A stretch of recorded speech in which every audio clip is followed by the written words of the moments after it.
하나님의 말씀 마태복음 11장 1절에서 10절의 말씀입니다. 마태복음 11장 1절에서 10절의 말씀, 우리 한 목소리로 같이 읽도록 하겠습니다. 시작. 예수께서 12 제자에게 명하기를 마치시고 이에 그들의 여러 동네에서 가르치시며 전도하시려고 거기를 떠나 가시니라. 요한이 옥에서 그리스도께서 하신 일을 듣고 제자들을 보내어 예수께 여짜오되 오실 그이가 당신이 오니이까 우리가 다른 일을 기다리오리이까. 예수께서 대답하여 이르시되 너희가 가서 듣고 보는 것을 요한에게 알리되 맹인이 보며 못 걷는 사람이 걸으며 나병 환자가 깨끗함을 받으며 못 듣는 자가 들으며 죽은 자가 살아나며 가난한 자에게 복음이 전파된다. 누구든지 나로 말미암아 실족하지 아니하는 자는 복이 있도다 하시니라. 그들이 떠나매 예수께서 무리에게 요한에 대하여 말씀하시되 너희가 무엇을 보려고 광야에 나갔더냐? 바람에 흔들리는 갈대냐? 그러면 너희가 무엇을 보려고 나갔더냐? 부드러운 옷 입은 사람이냐? 부드러운 옷을 입은 사람들은 왕궁에 있느니라. 그러면 너희가 어찌하여 나갔더냐? 선지자를 보기 위함이었더냐? 옳다. 내가 너희에게 이르노니 선지자보다 더 나은 자니라. 기록된 바 보라 내가 내 사자를 내 앞에 보내노니 그가 내 길을 내 앞에 준비하리라 하신 것이 이 사람에 대한 말씀이니라. 아멘. 오늘 말씀의 제목은 세례 요한의 질문, 예수님의 대답이라는 제목으로 말씀을 나눕니다. 오늘 1절을 보시면은 예수님께서 12 사도를 세우시고 그들에게 천국을 전파하실 것을 명령하신 다음에 그들이 여러 동네에서 가르치시며 전도하려고 이렇게 떠나는, 그곳을 떠나셨다, 거기를 떠나셨다라는 말로 시작하고 있는 것을 보게 됩니다. 전국 복음 전파를 위해서 일꾼을 세우시고 그 다음에 그 할 일을 명하신 다음에 이제부터 복음 전하는 일이 시작되었음을 알리고 있는 거죠. 내용 관찰 문제 1번을 보시면 세례 요한의 제자들이 예수님께 찾아간 이유는 무엇이며 예수님이 그들에게 답변하신 내용은 무엇입니까? 당시 세례 요한은 감옥에 갇혀 있었습니다. 감옥에 갇혀 있던 세례 요한이 이전에 그가 친히 증거하던 예수님께서 그 행하신 일에 대한 깊은 관심을 가지고 있었고 그 일에 대해서 계속 일일이 전해 듣고 있었던 것 같습니다. 이제 세례 요한은 이제 곧 자신이 죽을 것이다라는 어떤 예감이 있었던 것 같아요. 그러면서 자신이 외쳐 증거했던 예수님에 대한 사실을 새삼 또 확인하고자 하는 마음도 있었던 것 같습니다. 세례 요한이 예수님에 대해서 어떻게 증거했었습니까? 요단강에 이렇게 세례를 베풀 때 예수님이 자기에게 나와오시는 것을 보고서는 뭐라고 얘기합니까? 보라, 세상 죄를 지고 가는 하나님의 어린 양이로다. 또 그러면서 나는 물로 세례를 주거니와 그는 성령으로 세례를 주시리라. 나는 메시아가 아니고 나는 그의 신들매를 풀기도 감당치 못할 사람이다. 이렇게 증거를 하시지 않았습니까? 예수님께서 세상 죄를 멸하시고 성령의 새 사람 되게 하시는 그 메시아의 이심을 증거했던 겁니다. 그러면서 이제 예수님의 행적에 대해서 일일이 이제 전해 들었던 세례 요한의 마음속에 어떤 의심을 품게 되었던 것 같아요. 그러면서 이제 세례 요한이 제자들을 보내가지고 질문을 던지는 거죠. 뭐라고 묻고 있습니까? 오실 그이가 당신이 오니까 우리가 다른 일을 기다리오리까? 이렇게 묻고 있습니다. 자, 그렇게 물어온 세례 요한의 제자들에 대해서 예수님께서는 어떻게 답변을 하십니까? 지금 그가 행하고 계신 일들을 그대로 고하라고 하십니다. 어떤 일을 어떻게 4절, 5절, 6절에 보면은 그렇게 얘기하죠. 너희가 가서 듣고 보는 것을 요한에게 알리되 맹인이 보며 못 걷는 사람이 걸으며 나병 환자가 깨끗함을 받으며 못 듣는 자가 들으며 죽은 자가 살아나며 가난한 자에게 복음이 전파된다 하라. 누구든지 나로 말미암아 실족하지 않은 자는 복이 있다. 자, 예수님께서 행하시는 일들이 그저 단순히 겉보기에는 뭐 불치병을 치료하고 난치병을 치료하고 뭐 이런 것으로 보일 수 있지만 이 모든 일들이 어디에서 예언된 내용들입니까? 선지자들이 메시아가 오면은 이런 일이 일어날 거라는 메시아 시대의 표적을 얘기하고 있는 겁니다.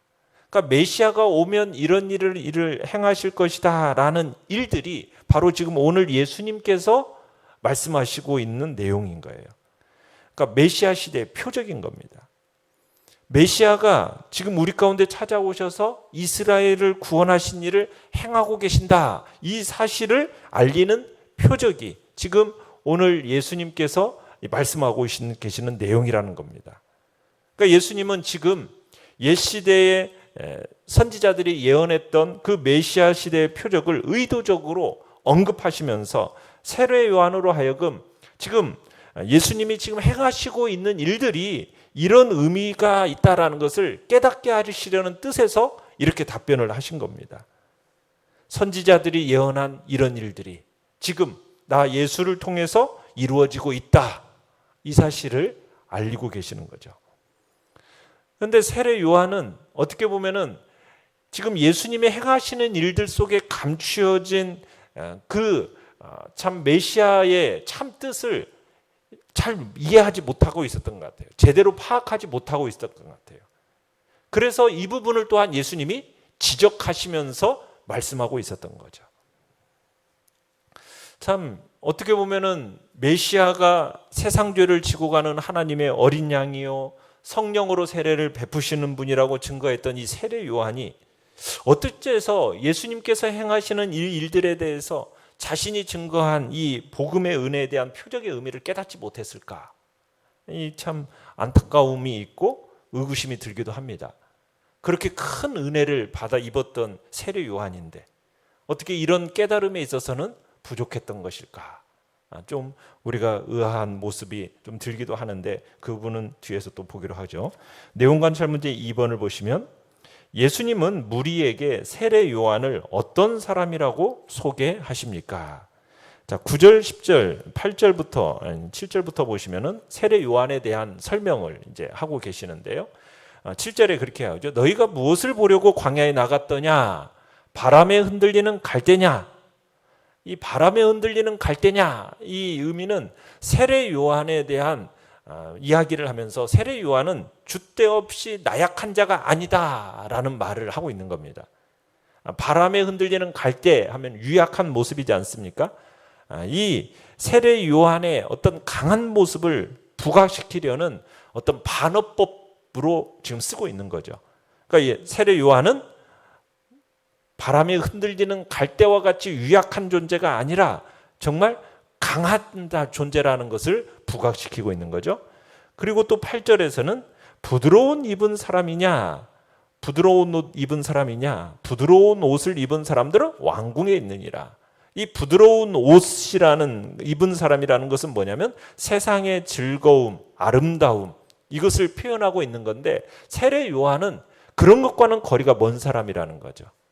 그러니까 일반적으로 사람들이 추구하는 어떤 세속적인 세련됨, 화려함 이런 것과는 세례 요한과 아무 상관이 없다라는 것을 지금 얘기하면서 오히려 세상의 아름다움, 화려함을 추구하는 사람들은 왕궁에 있다. 지금 이렇게 표현하는 겁니다. 그러면서 9절에서 그렇게 얘기하죠. 너희들이 왜 광야에 나갔냐? 선지자를 보기 위함이었더냐? 옳다. 그러니까 하나님께서 그 백성 이스라엘에게 그 시대에 알리고자 하시는 특별한 하나님의 말씀을 전하도록 보냄받은 사람, 그 사람이 바로 세례 요한의 참모습이다. 지금 얘기하는 것입니다. 오히려 실상은 선지자보다도 더 큰 자가 바로 세례 요한이다. 그러니까 세례 요한은 평범한 선지자가 아니라는 거죠. 그 이상이었다라는 거죠. 왜냐하면 선지자의 예언을 따라서 메시아의 길을 준비하기 위해서 특별히 보내심을 받은 선지자였기 때문이에요. 그러면서 이제 인용하는 10절은 말라기 3장 1절에 나오는 내용을 이제 특별한 선지자에 대하여 예언한 것을 이제 세례 요한에게 적용을 시킵니다. 보라, 내가 내 사자를 네 앞에 보내노니 그가 내 길을 내 앞에 준비하리라. 그러니까 세례 요한은 오시는 하나님의 아들 메시아를 위해서 그 길을 준비한 선지자였던 겁니다.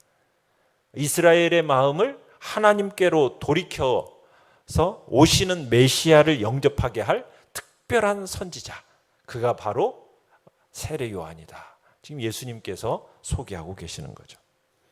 자, 연구와 묵상 문제 3번입니다.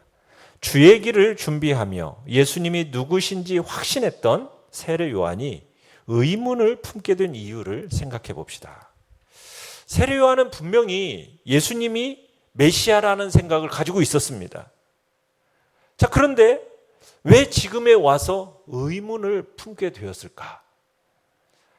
아마 이 세례 요한이 생각했던 메시아의 모습, 그리고 하나님께서 예수님을 통해서 이루고자 하셨던 메시아의 모습에 큰 차이가 있었던 것 같아요. 그러니까 세례 요한은 자신이 생각했던 메시아의 모습이 있었어요. 그리스도의 모습이.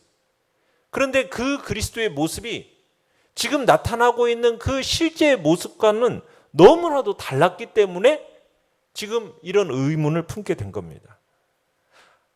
그 당시 유대인들도 그랬지만 세례 요한의 마음속에도 메시아가 오면, 그리스도가 오면 지금 이스라엘에 처한 이 국내유적인 어려움에서 이 이스라엘을 건져내고 선악간의 심판을 행할 어떤 정치적인 메시아에 대한 생각을 하지 않았나 싶어요. 그러나 하나님은 메시아가 오면 어떻게 할 거라는 것을 어떠한 의도 가운데 보내신 겁니까? 이 예수를 통해서 죄의 종로로 타는 자들을, 그 만민을 구원을 이루고자 예수 그리스도를 보내신 거거든요. 그러니까 이런 하나님의 뜻을 정확하게 바로 알지 못했던 이 세례 요한이 지금 메시아라면 빨리 그 메시아의 능력을 발휘해서 로마의 통치로부터 또 헤로드 왕의 이 통치로부터 구해내서 정말 하나님이 어떻게 보면은 지금 자신들의 생각하는 그 온전한 독립의 국가로서의 그런 모습을 생각했고 그런 예수 그리스도를 지지하고 선포했는데 그런 자신은 지금 계속 감옥 속에 갇혀서 구해지지 않고 끊임없이 감옥 속에서 고통당하는 이런 삶을 살면서 좀 회의감에 빠지지 않았나. 그런 상황 속에서 제자들을 예수님께 보내서 예수님께 물은 거죠. 진정 당신이 오실 메시아이십니까? 그러니까 사람들 대부분은 자기 생각, 자기 가치관에 의해서 판단하는 어떤 그리스도의 상을 가지고 있어요. 그래서 자기의 판단에서 조금 벗어나면은 그가 정말 그리스도인지 의심하고 부정하기도 한다는 거죠. 이 당시 유대인들이 특별히 더 그랬죠. 예수님 당시 유대인들이 예수님을 배척하고 결국 십자가에 못 박혀서 죽인 이유가 무엇입니까? 유대인들은 그리스도는 왕이고 이스라엘의 구원자로 생각했는데 이 예수의 모습이 자기들이 생각하는 것과는 너무 거리가 멀었던 겁니다. 그래서 유대인들은 하나님께서 진정 보내신 이 예수 그리스도가 그들의 곁에 있었음에도 불구하고 결국에는 십자가에 못 박아 죽였고 그러면서도 오늘도 여전히 다른 그리스도를 기다리고 있는 거거든요. 그러니까 인간적인 생각으로 가지고 있는 그리스도의 상, 그 모습이 자기와 다르면은 그것에 대해서 회의감을 느끼고 그러면서 의심을 품게 된다는 겁니다. 느낀 점 4번을 보시면요. 예수님을 직접 보았고 그분이 하신 일을 들은 세례 요한이 오실 그이와 다른 이 사이에서 고민하는 것을 볼 때 무엇을 느낍니까?